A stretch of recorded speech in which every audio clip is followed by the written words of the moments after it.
ఇవాళ అట్లాంటి పని చేయాలి. రాబోయే 10 రోజులు 30 తారీఖు లోపల 100% కొడంగల్ నియోజకవర్గంలో సంపూర్ణంగా ప్రక్షాళన జరగాలి. ఏ ఒక్క అర్హత ఉన్న SC ST BC minority vote తొలగడానికి వీల్లేదు. ముఖ్యంగా మహిళలు 99% మహిళలు మనకే వేస్తారు. ఇన్నేళ్ళు వాళ్ళకు గౌరవమే దక్కలే. వాళ్ళకు బతుకమ్మ చీరలు ఇస్తే కూడా కమిషన్ల కక్కుర్తు పడి ఇచ్చిన చీరలు పలచగున్నాయని చెప్పి శైల కాడ పిట్టలకు అడ్డం కట్టారు. కానీ ఇప్పుడు ఇందిరమ్మ చీరలు ఇస్తే మా అక్కలు అందరూ మంచిగా కట్టుకొని సారె పెట్టుకున్నట్టు మంచి చీర కట్టుకొని వస్తారు మీటింగ్లలో. సన్న బియ్యం ఇచ్చినాం, సంటి పిల్లలకు బుక్కడు బువ్వ తినిపిస్తారు. ఇండ్లలో కరెంట్ ఇచ్చినాం. జీవితకాలం ఇల్లు కట్టుకోమని బాధపడుతున్న వాళ్ళకి ఇందిరమ్మ ఇల్లు ఇచ్చినాం. పెళ్ళే పిల్లలకు షాది ముబారక్ ఇచ్చినాం, కళ్యాణ లక్ష్మి ఇచ్చినాం. వంటొండనికే కట్టెల పొయ్యి కాదు 500 సిలిండర్ కూడా ఇచ్చినాం. ఒక్కొక్కటి రైతులకు 21,000 కోట్ల రూపాయల రుణమాఫీ చేసినాం.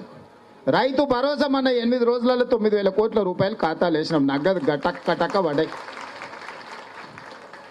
మరి ఇవన్నీ మనం చేస్తున్నప్పుడు వాళ్ళకు మనకు ఓటు వేయాలని కోరుకున్నా ఓటు లేకపోతే ఎట్లా చెప్పుర్రి?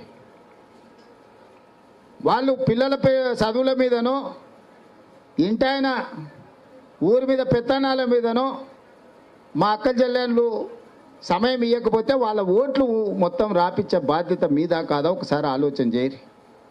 ఇలా వాళ్ళకు కూడా తెలివి వచ్చింది, అట్లేం లేదు. వాళ్ళు కూడా పెట్రోల్ బంకులు నడుపుతారు, వాళ్ళు కూడా షాపులు నడుపుతారు, వాళ్ళు కూడా సోలార్ పవర్ విద్యుత్ పెట్టారు, వాళ్ళు కూడా బస్సులకు యజమానులు అయ్యారు. మీరు వాళ్ళని కూడా తక్కువ అంచనా ఏకారు. మీరు అట్లాగినా మీరు రాస్తేనే ఉంటుంది, లేకపోతే లేదని కాదు. కాకపోతే వాళ్ళకి ఆలోచనకి ఇక్కడ మళ్ళాలకి అంతే. వాళ్ళ ఆలోచన ఇటు మళ్ళీందంటే మీరు కూడా ఎవరేమో మీతో కూడా నాకేం పని లేదు. అందుకే మా అక్కలకు మా చెల్లెళ్ళకి చెప్తున్నా, మీ పిల్లలు మంచిగా చదివించుకున్నారు, ఇంటర్ డిగ్రీ చదివించుకోరు. బూత్కు ఒక ఆడబిడ్డ బయటకు వచ్చి ఇల్లు 4 రోజులు తిరిగితే బ్రహ్మాండంగా ఆడపిల్లలే మొత్తం రాసి ఫిలప్ చేసి ఇచ్చేస్తారు. ఇక వచ్చేసారి వీడు ఎవరు ఉండరు, మొత్తం మా ఆడపిల్లలే ఉంటారు. వచ్చేసారి వీళ్ళందరూ గేట్ బయటనే ఉంటారు. ఈ పని చేయకపోతే ఇడు ఉన్న వాళ్ళందరూ ముందల వరుసలనే మా మహిళలు కనిపిస్తారు. మీరు గినా చక్కగా చేయకపోతే వచ్చేసారి మీరు అంతా గేట్ బయట ఉంటారు, మహిళలు మొత్తం లోపల ఇక్కడ ఉంటారు. ఈ వేదిక మీద కూడా ఇక్కడనే కాదు, ఇక్కడ కూడా మహిళల పెత్తనమే వస్తుంది. 33% రిజర్వ్ ఆల్రెడీ లోకల్ బాడీలో 50% వచ్చింది. రేపు అసెంబ్లీలో పార్లమెంట్లో 33% వస్తుంది. మీ పెళ్ళి అవుతుంది ఇంక అందరికీ. నేను చెప్తున్నా, మీరు ఏదో అనుకుంటారు ఎప్పటికీ మా చేతులనే పెత్తనం ఉంటుందని. అట్లా ఏం ఉండదు, దగ్గర పడ్డది. మీరు జాగ్రత్త చేస్తేనే ఏమన్నా వ్యవహారం నడుస్తుంది. లేకపోతే కానీ అంతే సంగతులు. అల్లికల్లి పూజకు పూజ ఇంటికాడు ఉండి వంట చేయాల్సిన పరిస్థితి వస్తుంది. నేను ముందే చెప్తున్నా. మళ్ళా